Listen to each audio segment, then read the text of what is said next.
I have a very important announcement to make for all you Austin listeners. The Austin City Council has proclaimed April 5th Protect Austin Kids Day.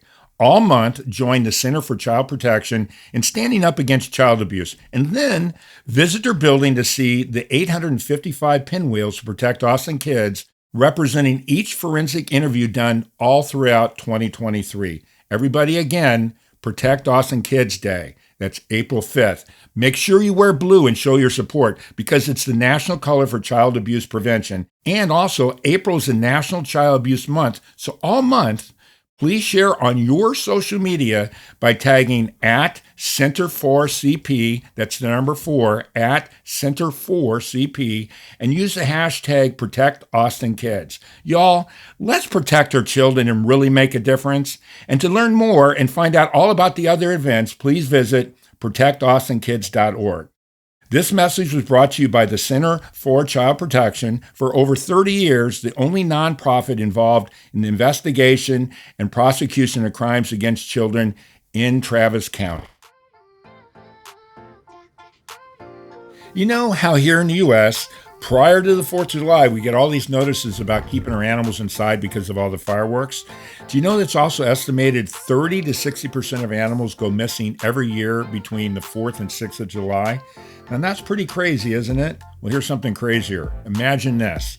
You live in this country that gets invaded. It's got bombs going off almost every day. In Ukraine, that war started February 24th, over 2 years ago. And those bombs have been going off almost every day since then. Now, let's just leave the politics aside. Let's just talk animals.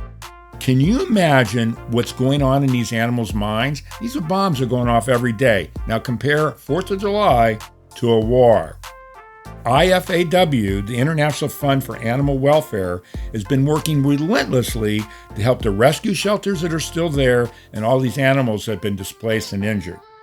Now, have you ever heard that story about the zoo in Berlin during World War II and how it got bombed? There was a movie about it. It was called The Zookeeper's Wife. If you haven't seen it, you should watch it because it's pretty informative. It's crazy, sad, and this amazing story. But guess what? Ukraine's got zoos too. And yep, sure enough, it's a similar story of all these animals being displaced. Also, did you know, just think about it, Ukraine's this big country. It's got wild animals. They've been affected too. And alone, it's believed that over 500,000 dogs have been abandoned while people have had to flee. Now, can you imagine being a pet owner? Your pet runs off, and because it's scared, you've got to try and find it. But then you're desperately trying to get them and your family to somewhere safe. Now you're put in a situation, you can't find your dog, and you've got to make a decision to leave them behind because you got to save your family. Can you imagine how hard that must have been? Katerina Kyrsta of IFAW joins me, and when you learn of everything that they've been doing to support all these animals and the humans that stay behind, you're going to be really impressed. But maybe, most importantly, you, as I did, will learn several more reasons why war is such a horrible choice, and maybe as we get more and more informed, we can make better decisions in the world moving forward. This episode has a really special meaning to me, and I really hope it has a special meaning for you too. We are supported by PrepVet, providing stem cell therapy for pets.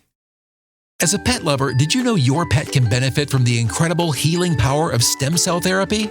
Prep Therapy offers a groundbreaking solution taken right from your pet's own blood. Say goodbye to joint pain, arthritis, kidney and liver conditions, and more. They'll experience faster recovery, increased vitality, and extended quality of life without the need for surgery or harmful drugs. Put the wag back in their tail and discover Prep Therapy today at PrepVet.com. Save 10% with promo code FurRealPodcast, covered by most pet insurance. For real, for real, for real, for real, for real, for real, for real, for real, for real, for real, for real, for real, for real. Got a bunch of furry friends and I love them all the same. I'm an animal lover, veterinarian is the name. Let's share some pet stories from heartwarming to strange, losses and games, from wacky to insane. For real. You're now tuned in to For Real with your host, Mark Kyle.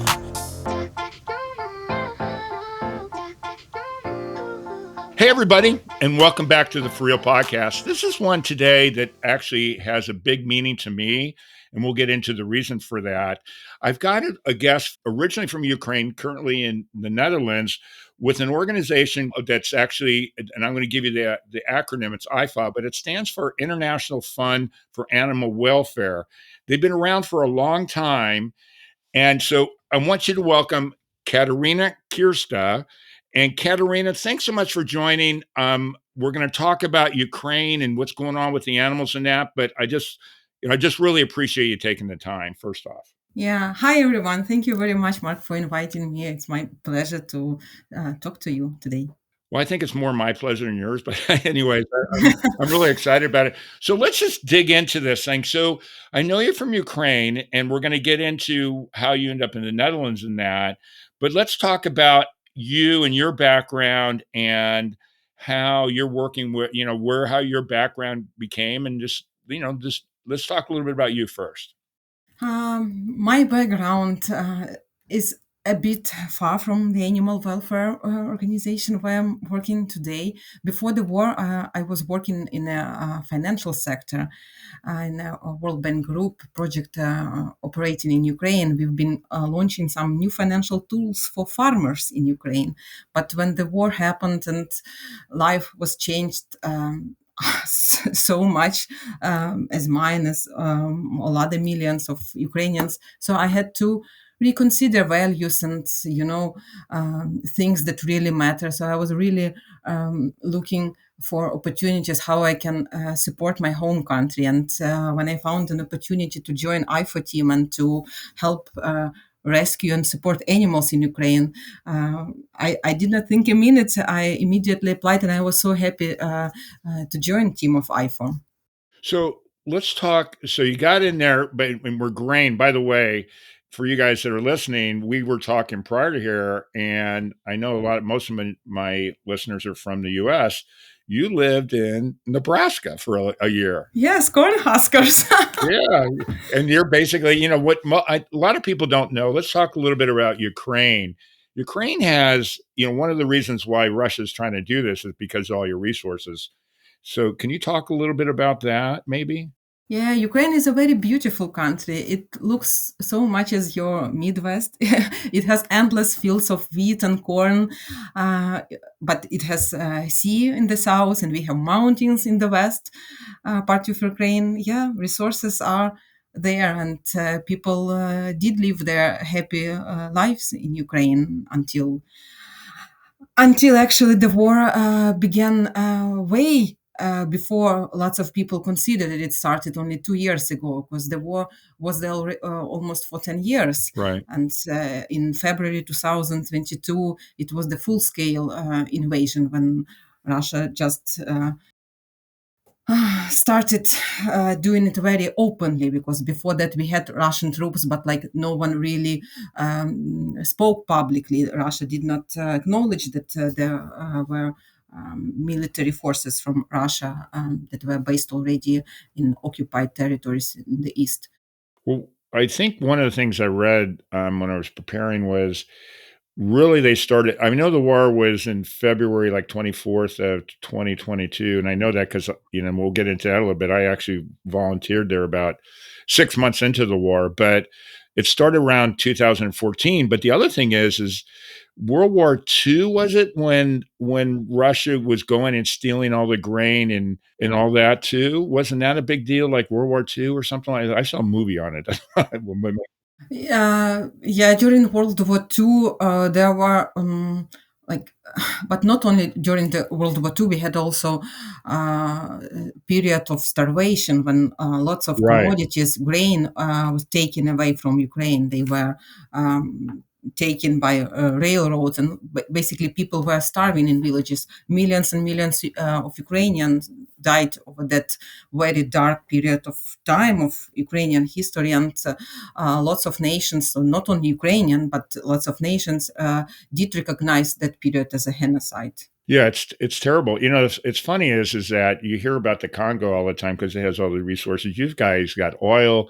You don't only have grain, you have oil, and there's a bunch of other, like uranium and a bunch of stuff in the country, right? Yeah, we have mining, we have coal mining, metallurgy enterprises in the east. Now, many of them have been destroyed, have been bombed. Some oil processing plants have been destroyed. Ukraine used to have a very strong industry, and now economy is really suffering. Oh, it's, as a side note, so as I mentioned, I was there in August of 2022, right after the war started, about 6 months.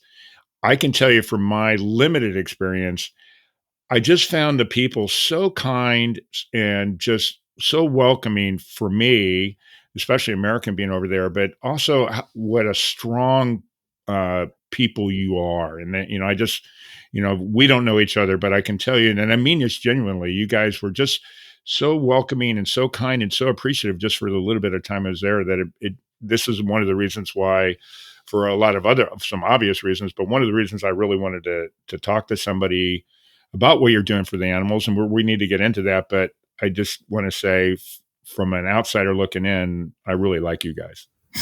Thank you very much. Thank you very much. I hope rather sooner than later we will have a peace back in Ukraine, and Ukraine will be welcoming tourists that would be able to enjoy our hospitality. Well, Kiev's an amazing city. I've been there one other time, and I mean, what I think some people know. You guys have a bunch of technology there that a lot of the U.S. uses. Yep. Like programmers and things like that. Yeah, IT sector is pretty strong in Ukraine. We have lots of companies that have outsourced some parts of their operations and like have local offices in Ukraine. Now, one last thing about Ukraine, and then let's get into the animal thing. So, what part of Ukraine were you from when you had to evacuate this? Because of you end up you're a refugee technically. So, what part are you from exactly? This is a very interesting story because at the moment when the war started, I was not home. I was in the West. We had our usual skiing holidays. This is the thing that our family used to do every February. And so we were on our usual normal skiing break. Hmm. And we had all our skiing gears with us. And these are the things that we took with us to the Netherlands. If you know the landscape of the Netherlands, like Yeah. zero hills, zero mountains, skiing gear is not very useful things to have it over here. But it actually everything what we had with us. So we just started from our hotel and we moved to the west. So you were already out of the country when the war started, and you haven't been back at all, right? I was in the country, but I was in the very west turn part of it, Uh huh. and I did not come back home. I wasn't home since then. Yeah, so actually, my memories from leaving my home is unlike most of refugees. Because Yeah, you were on your way to vacation. yes, I left it in a very good mood and spirit. I was like hoping to come back, and when I, I was closing the door, I did not consider that this is last time I'm closing my door. That's crazy. But so, where was your family home, though?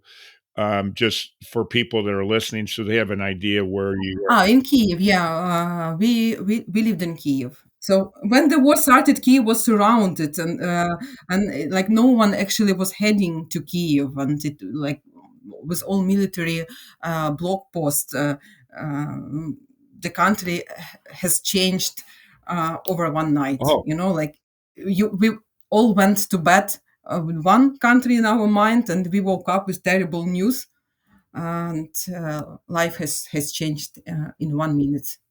yeah, and it's hard for anybody to understand. It's funny, is why I'm just saying the way you're saying it. I've been to Kyiv more recently than you have. That's crazy. Yeah, it is.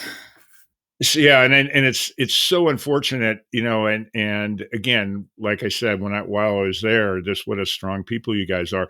But let's kind of get off our. I mean, I could talk about Ukraine forever because now that I've been there and got to meet people and have friends there, to me, it's even more important. It shouldn't be important to everybody, but it's important to me because I have a personal attachment to it. But let's talk about IFAW. So, for you guys that are listening, it's, the International Fund for Animal Wellness. and it started in I think late 1960s. It's been around now. I just saw you guys had your 50th anniversary a while ago, but it's actually 55 years, and you guys started doing stuff with seals as a national thing, and now it's spread to helping all these different things all over the world. I think you're in 40 countries and helping, from, Africa to elephants to seals to penguins to now you're in Ukraine. So how did IFA get involved with the Ukraine thing? And can you give me some of that history? Yeah, IFA has number of programs, and one of the program is called disaster response. This is where our team responds to disasters, and usually these were like natural disasters, flooding, Right. forest fires, earthquakes. When the war started in Ukraine, IFA immediately responded by utilizing its expertise in disaster response, because there were enormous number of people fleeing Ukraine, and many of them took their pets with them, and lots of pets did not have a proper vaccinations in order to enter EU, in order to cross the border.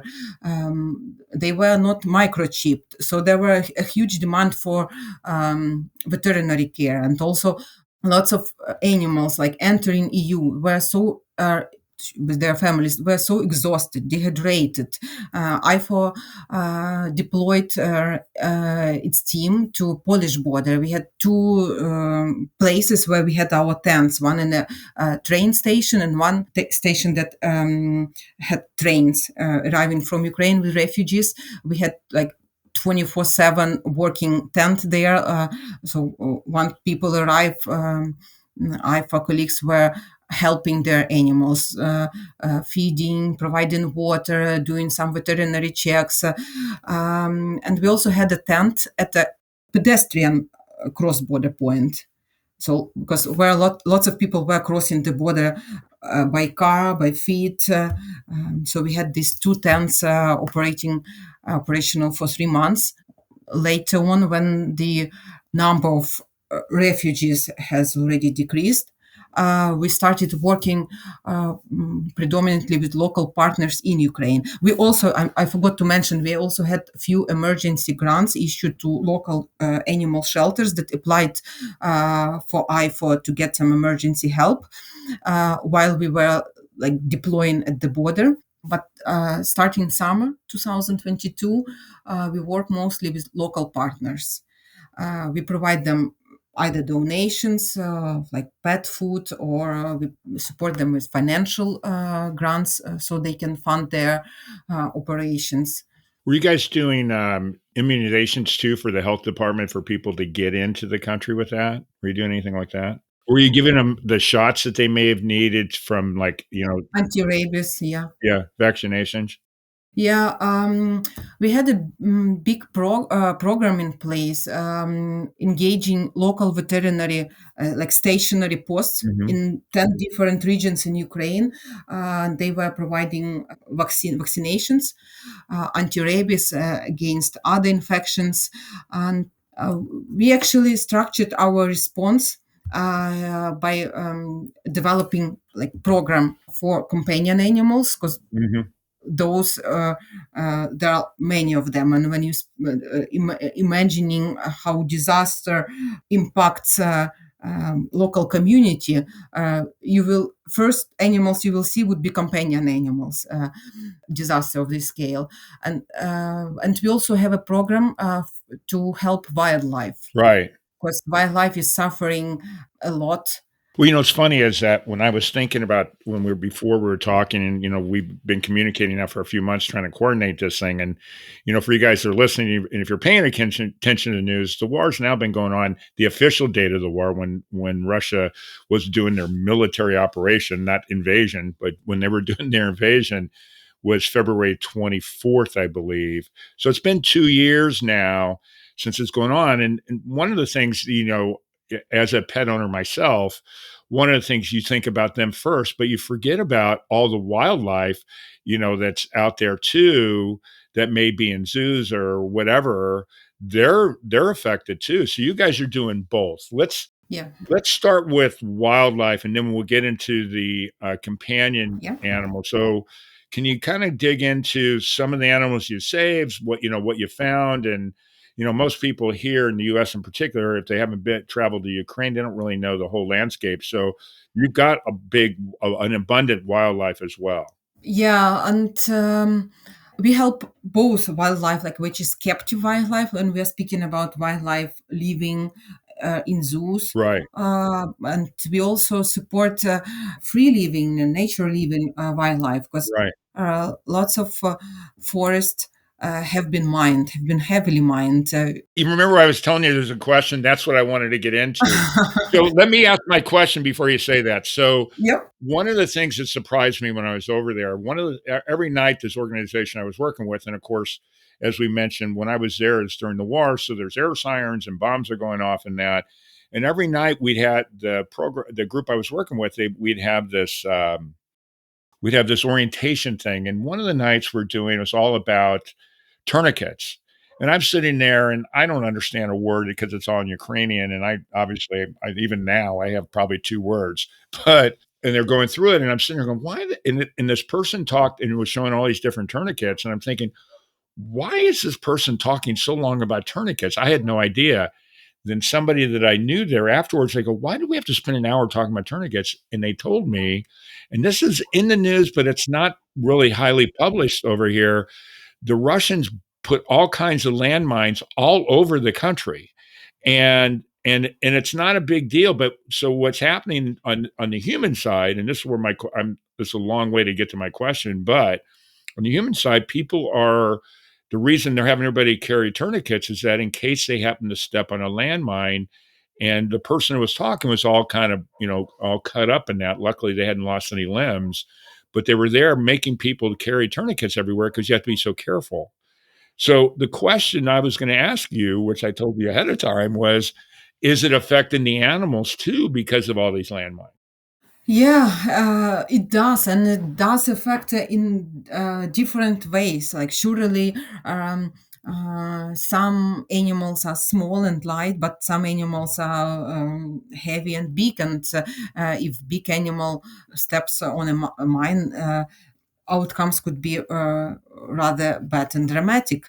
But what we also see that because of lots of forests have been mined, and we don't have aircrafts flying, like civil aircrafts flying in Ukraine nowadays because of the war. Right.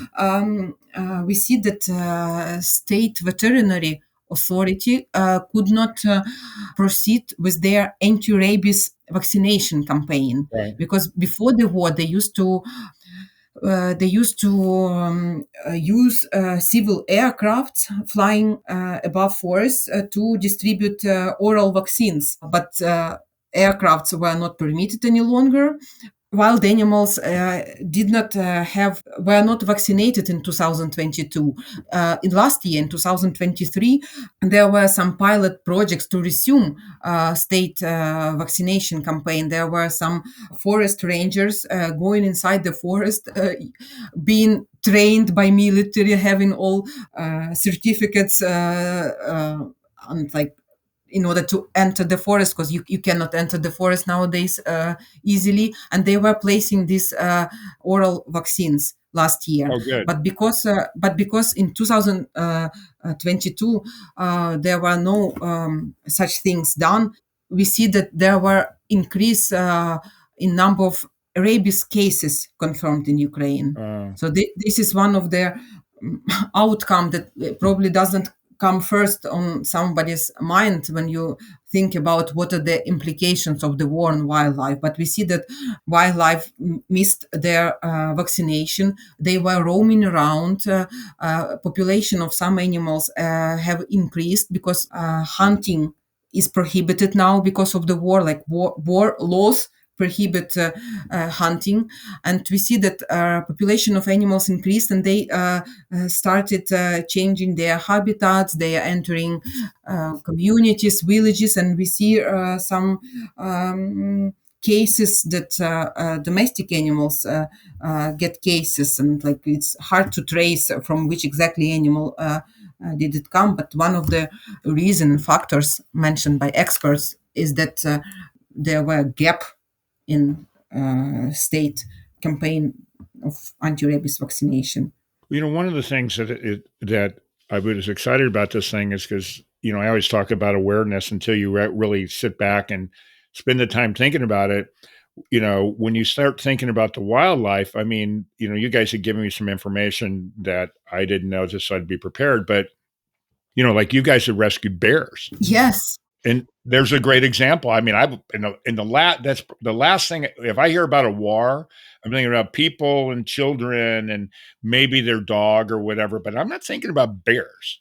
Yeah, we had a bear sanctuary. So this is captive bears in Kiev area, and when the war started, they had Russian troops close to their territory, and they were evacuating their bears to a safe place, and we supported them to fund their evacuation mission. So those bears were transported to a sanctuary in Lviv, which is close to Polish border in western Ukraine, and from there, some bears were moved out to Germany and other places. So we are trying to have a sustainable response. We are on one hand we are helping our partners to meet their emergency needs, like obviously those bears needed to be rescued, but we also helped this organization to be better prepared for any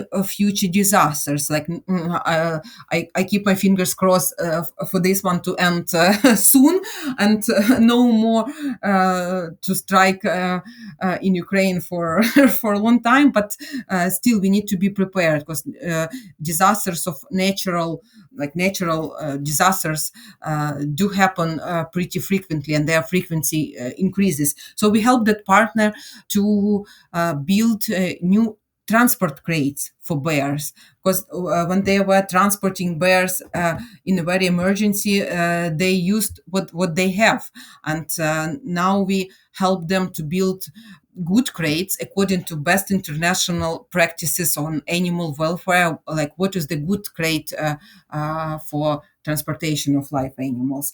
And I don't know whether you checked stories on our website. Bears were not the only animals that we helped to evacuate. Oh no! Yeah, we also learned that there were lots of big cats kept as exotic pets in Ukraine. This is quite surprisingly. And when the war happened, on one hand, some settlements were destroyed, like people had to flee because their accommodation houses were destroyed. So they were not able to take a lion with them, obviously. So they were calling local rescue teams to go and rescue and take their lions. On the other hand, some pets were brought to rescue centers because their owners, guardians, did not have financial means to support their pets any longer, because war has different impacts. And so some of them were fleeing destroyed accommodation, some families were just fleeing, and lots of big cats were left behind. And we have a partner in Kiev area, Wild Animal Rescue Center.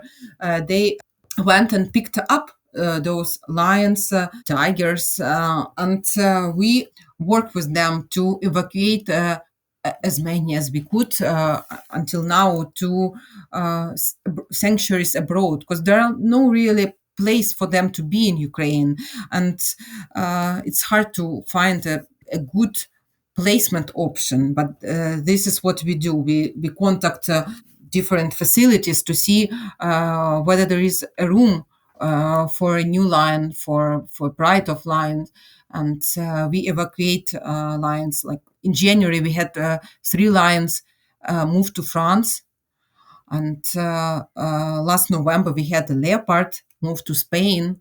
So we are trying to evacuate big cats out of Ukraine and find a good place for them.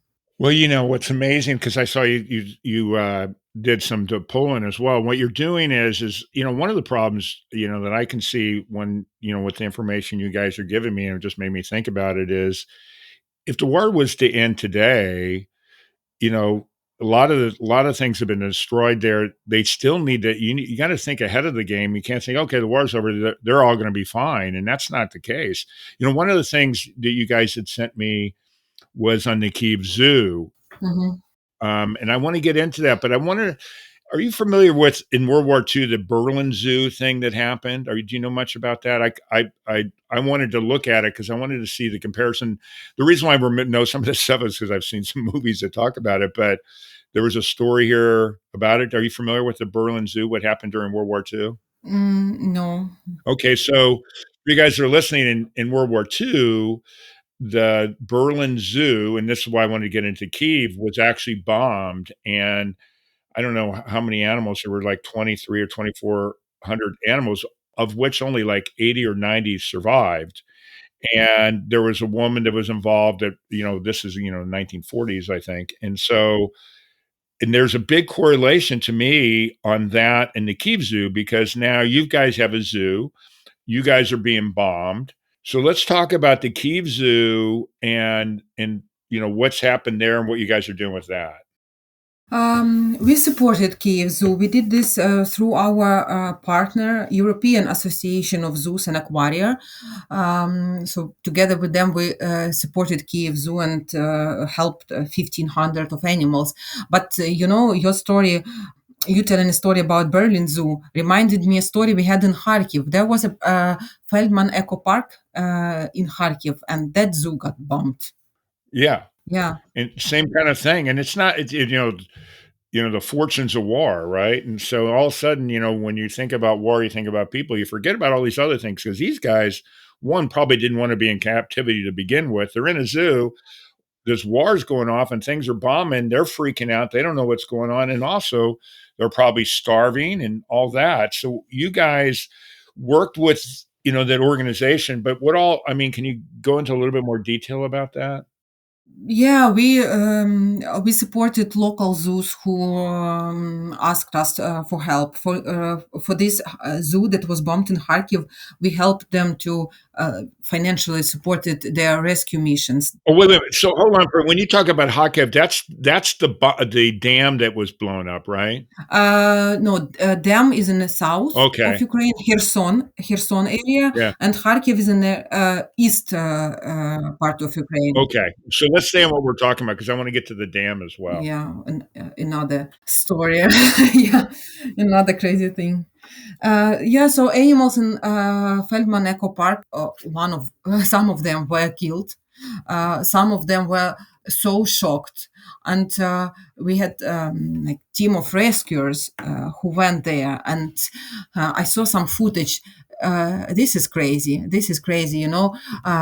Sound of shilling and people are running, trying to put as many animals as possible into cages and to put them into trucks and bring them outside of that area. That was really shocking. When you're thinking how someone is rescuing someone, you would probably think about like people helping people, but there were really heartbreaking videos of people risking their lives but rescuing animals. Yeah, this January 2nd, like after everyone celebrated New Year, there was a very strong shilling in Kiev, and that while animal rescue center that I mentioned that took lots of big cats, it has a lioness, and that lioness did not feel good already at the moment when she was rescued, because she was kept as a pet and had to live in a small enclosure with a male lion who was like literally abusing her because they did not have a proper space. So that lioness was not feeling good psychologically already. But when that heavy shilling happened, she got so confused. She could not, because sounds were so strong and loud, and some debris parts of the missiles that were shot in the area above that center had fallen not that far from enclosures. And lioness was so confused she could not stand on her paws for some period of time. Now, like it's already 1st of March, she is already like feeling gradually better. But war doesn't make any good for anyone. No, it's terrible. I mean, it's one of those things, again, when you think about war, you hear about it, but, for us over here, we haven't been involved with a war other than when we send our soldiers over, but to live through it and see all the different things that are affected, it's just shocking. So let's talk about the dam. The dam was blown up in, let me look at my notes here somewhere, in June 8th. last year in June, and they have the dam. The Russians blew the dam, which was in the news here, and then that dam flooded the areas that the villages and below that, right? Yeah, yeah. Which also affected not only companion apple animals where people were they're fleeing their homes, but affected there because it blows up and all of a sudden you're trying to live yourself, and then all these companion animals get lost. But there was also a local zoo there as well, right? And something was called, it was like a petting zoo or something, like it was whatever the name of the dam was, like fairy tale, cock. Kachovka, yeah, the dam was called yeah, New Kachovka. We had partners who were working in that area. We had rescue brigades that came from all over Ukraine. When that thing happened, lots of teams mobilized their resources and went to the south, to Kherson, to Mykolaiv area, to rescue animals. And there were really shocking videos and stories of animals sitting on top of the trees, on top of the roofs, like kind of things you would imagine when like flooding. Right, like a hurricane we would have here in the US. But that flooding was not supposed to happen. Was not supposed to happen. And Right, water was not clean because everything what was in the soil around that was never meant to go into water, underground water, had immediately contaminated waters that were going to south to the sea. We see lots of animals that were rescued were sick for different reasons. They were and we had teams of rescuers that were like going on boats taking those animals. There were some stories that were like people giving their animals and not willing to evacuate themselves, especially when like talking about high buildings with different with several floors, like people were moving on to the top floors, but asking rescuers to take their animals of their neighbors with them. And after that incident, we have started a project to reunite pets that were rescued with their families. We supported local initiatives that were doing information campaigns. They were searching for families that were like rescued pets were brought to shelters. Pictures of those pets were taken. They were advertised all over because lots of families were looking for their pets, and pets clearly needed to be taken care of. And but reunification of pets and families, this is something that goes very slowly. right. We do not have an obligatory identification of animals in Ukraine. So most of animals aren't chipped. So you cannot scan them and get the contact details of their owners. So everything is done like really old school. There is a puppy, someone takes a picture, posts it online, and trying to get some visibility for this post. And then if someone wants to take the puppy, they have some questions checking, so they really want to return puppies to their families. And in few months time of us together with partners doing that project, we had 218 stories, cases when pets were reunited with their families. Well, one of the things that I read was that, again, use what you just said is in Ukraine, it's not a standard to count all the even the stray animals. They don't, there's no real standard of measurement, but that Yeah. it's estimated that there's at least 500,000, half a million animals that have been displaced that had owners that they're still trying to figure out where they are. That's not including all the stray animals as well. And that to me is an astounding number. Yeah, the number is big and shocking, and I want to share with you latest developments. Sure. The government in Ukraine launches a registry, national registry of pets, Oh, good. and yeah, even in a wartime, a government wants to do some reforms because the need for that was very clearly visible. So they adopted already regulations, and they plan to launch the register end of this spring, based on the information we have available, to motivate people get their pets chipped and registered. Right. So, so let's talk about since we've covered some of the wildland. We didn't get into the bats and all the other stuff too, but let's talk about companion animals and everything that IFAW's done for that, and what you're continuing to do, and what's the plans for the future. Yeah, companion animals. Up to date, we helped over 166,000 animals, and most of these are surely companion animals. Wow.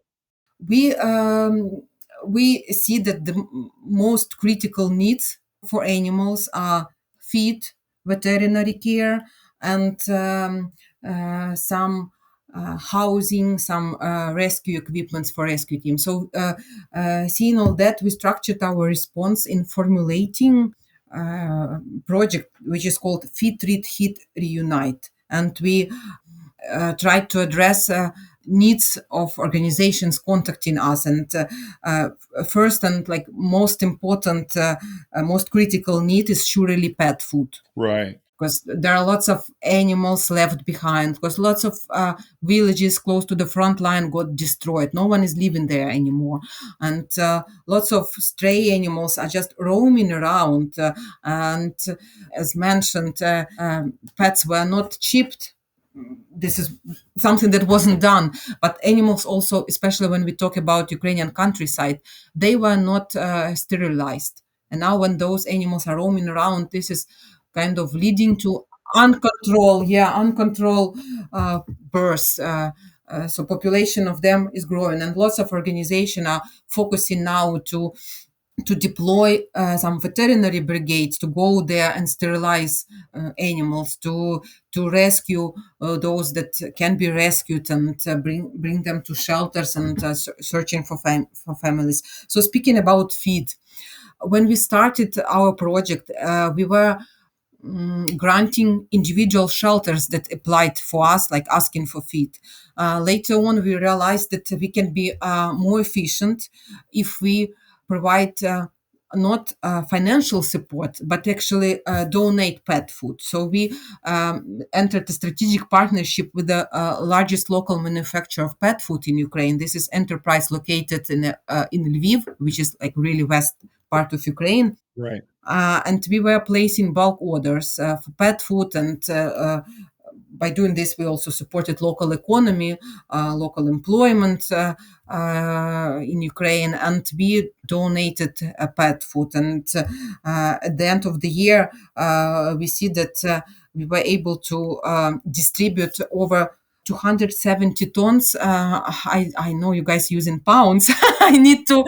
That's okay. Yeah, but in the metric tons, this is 270. This is a lot. This is a lot, but surely Yeah. the need is huge. The need is huge. And you're working with shelters that are still there that are operating during, so it's hard for people to understand during a war. You guys are still, one of the crazy things for me was when I was in Kyiv on my way down to do my volunteer work. I was only in Kyiv for a few hours, on the 2 days I was there, but got helicopters flying, you got air sirens going, and you've got this thing, but everybody's trying to have some kind of a normal life. So for us, it's hard to understand. And I always try to tell people, it reminds me of what in the movies you see about World War II in London, where people are sitting outside, but they're being, bombed at nighttime. you guys, the shelters are doing the same thing. They're still trying to coexist with a war. So you're working with them. Is there how many do you know how many animal shelters there are in the country that are still going? Do you have any idea what that number is? Ah, dozens and dozens, if not hundreds, Uh-huh. because what happened that we see lots of shelters, if we can name them this way, appeared when the war, like full-scale invasion started. Oh, so more open during the war. That's interesting. Yeah, yeah, because lots of people, when they see abandoned pets, and for many of them, you can see that those pets had families at some point of time, Sure. and people are rescuing those animals. Many of them are now living in someone's apartments and houses. So, like sometimes we receive calls from people that say, like, I have 20 cats in my apartment. so, whether shall we call it a shelter or not? It's a question. So, this is a private initiative. Someone just rescuing animals. So.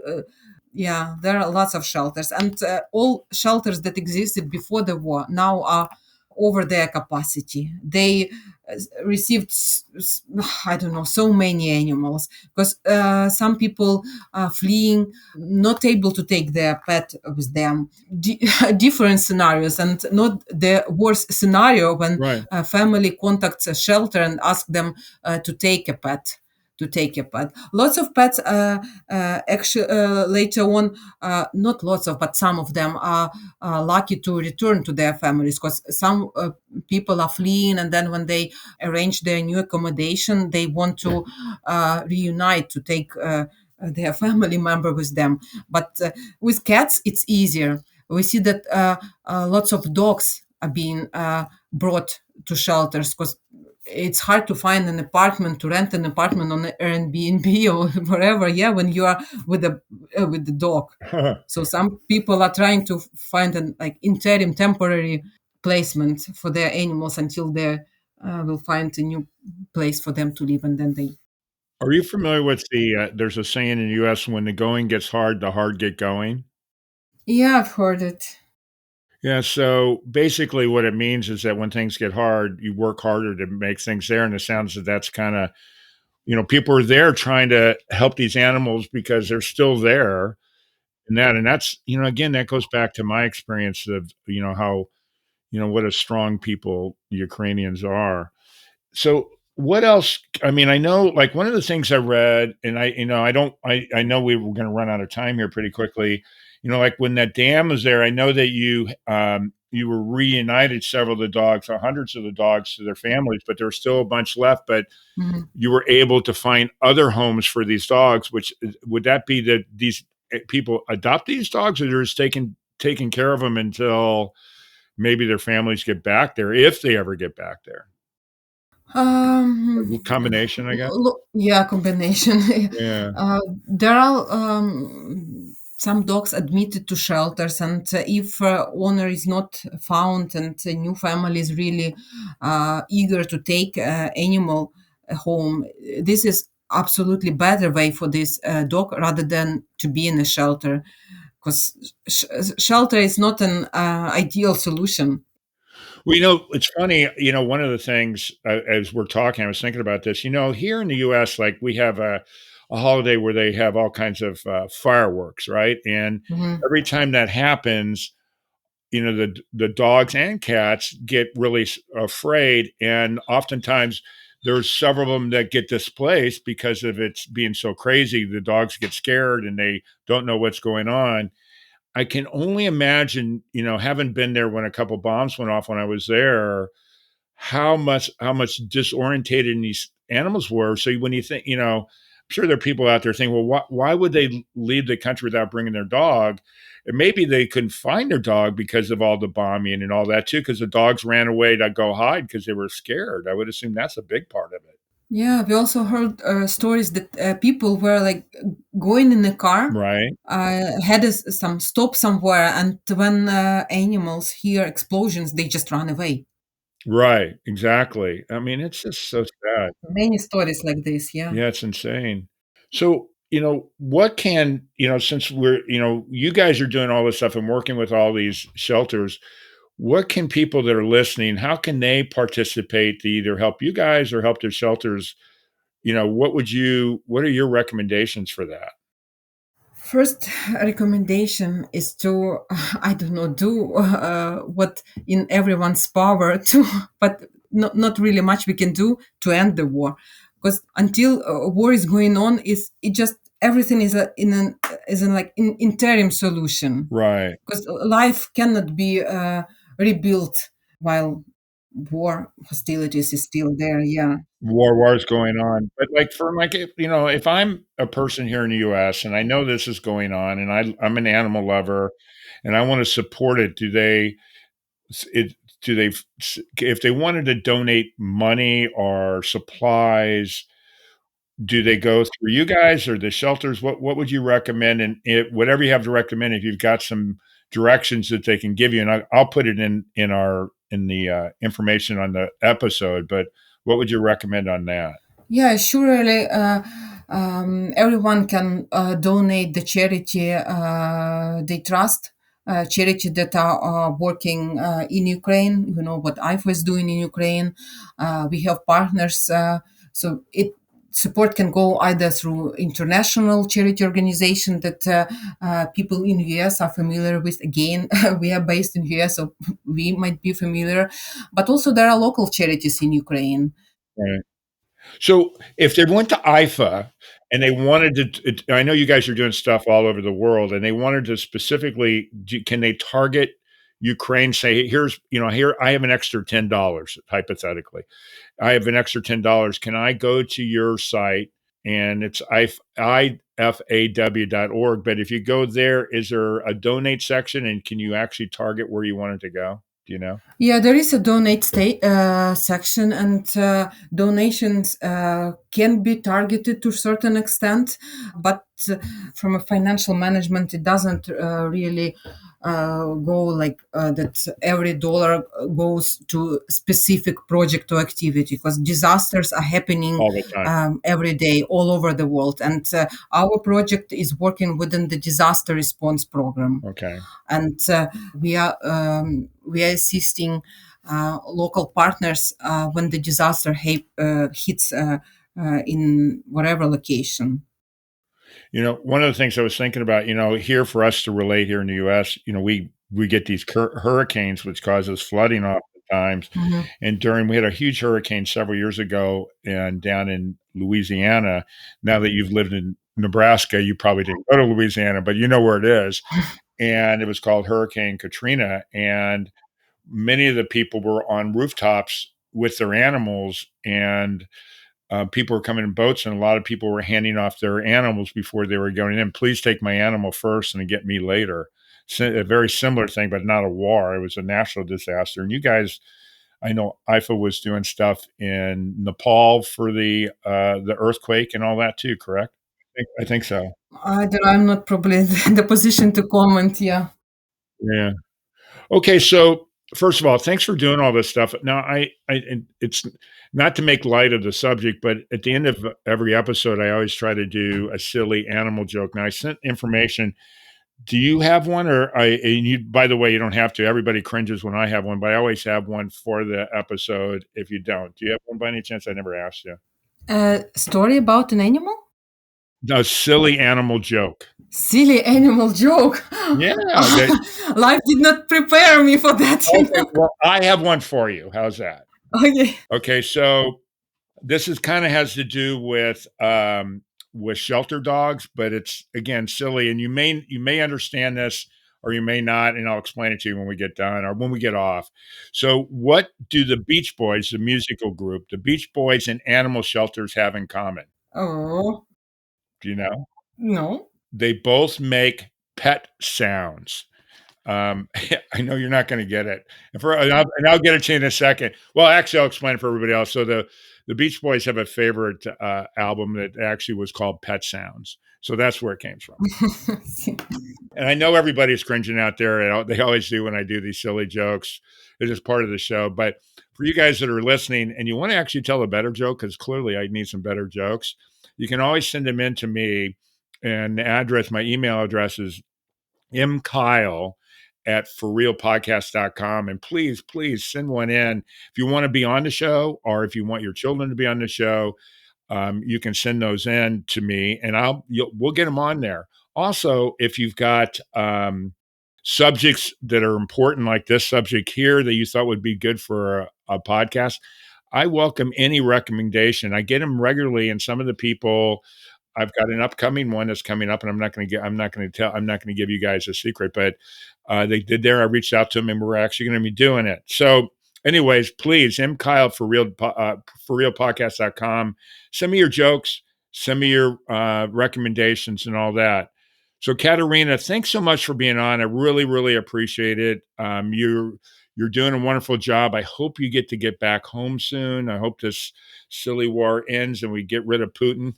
So, not to be political or anything, but I think that it's a necessity for a lot of reasons. But I really appreciate it. And then for everybody else that's listening, I really appreciate all you guys. Please spread the word so we can get stories like this out there. Follow the podcast. Without you guys, we don't get to do this thing.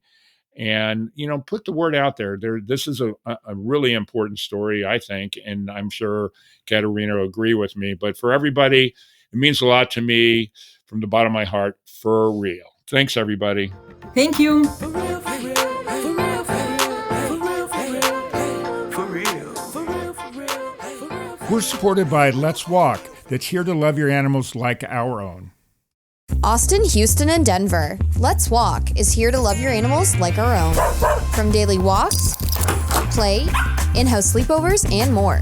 Go to work, out on the town, or take a vacation knowing your pets are in the best hands. This woman-owned small business does it all. Check us out on Instagram at Let's Walk Austin, Houston, and Denver.